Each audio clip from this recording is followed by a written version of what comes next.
Hi friends, welcome to my channel Sri vlogs. Please subscribe to my channel friends. ఈరోజు మనం చేసుకునే recipe వచ్చేసి capsicum దుంప ఎగ్ కర్రీ.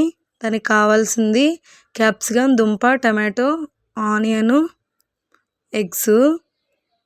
ఎగ్ ముందుగా బాయిల్ చేసుకొని పక్కన పెట్టుకోవాలి. తర్వాత క్యాప్సికము, దుంపని, టమాటో, ఆనియన్ని చిన్న ముక్కలుగా కట్ చేసుకొని పక్కన పెట్టుకోవాలి. తర్వాత గ్యాస్ పైన కడాయి పెట్టుకొని 1.5 టేబుల్ స్పూన్ ఆయిల్ యాడ్ చేయాలి. ఆయిల్ హీట్ అయిన తర్వాత దీనిలో తాలింపు దినుసులు వేసుకోవాలి. జీలకర్ర, ఆవాలు. తర్వాత మనం కట్ చేసుకున్నటువంటి ఆనియన్ యాడ్ చేయాలి. ఆనియన్ యాడ్ చేసి మంచిగా ఫ్రై అవ్వనివ్వాలి. ఆనియన్ ఫ్రై అయిన తర్వాత కరివేపాకు వేసుకొని అదిగా మంచిగా ఫ్రై అయిన తర్వాత ఆలుగడ్డని, దుంపని మనం దీనిలో యాడ్ చేసుకోవాలి.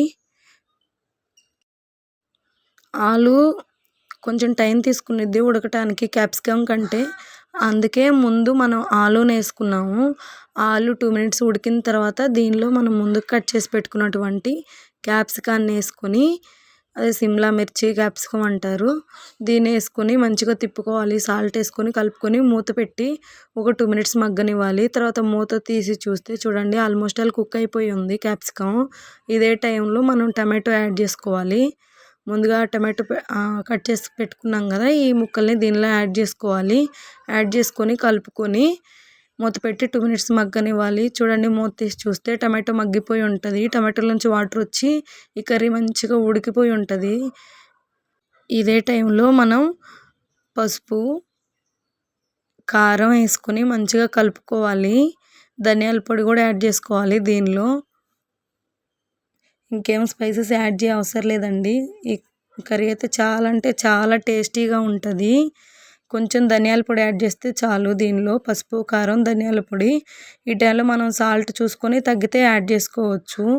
గ్యాస్ని మీడియం ఫ్లేమ్లోనే పెట్టుకోవాలి. మనం ముందుగా బాయిల్ చేసి పక్కన పెట్టుకున్నాం కదా ఎగ్స్, ఆ ఎగ్స్ దీనిలో వేసుకొని ఈ కర్రీలో యాడ్ చేసి మంచిగా తిప్పుకోవాలి. ఒక చిన్న టీ గ్లాస్ అంత వాటర్ వేసుకొని మూత పెట్టుకొని 2 మినిట్స్ మగ్గనివ్వాలి. తర్వాత మూత తీసి మనం కొత్తిమీర వేసుకొని ఒక 1 మినిట్ అలా మూత పెట్టి వదిలేయాలి. తర్వాత దీన్ని సర్వ్ చేసుకోవడమే. చాలా అంటే చాలా టేస్టీగా ఉంటుంది. రైస్లోకి, రోటీలోకి చాలా బాగుంటుంది. క్యాప్సికమ్ ఇష్టం లేదు, తినను అనేవారు కూడా తినేసేస్తారు.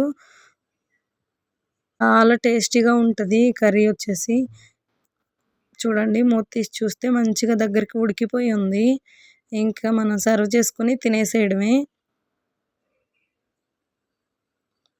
నా రెసిపీ కనుక మీకు నచ్చినట్టయితే లైక్ చేయండి ఫ్రెండ్స్.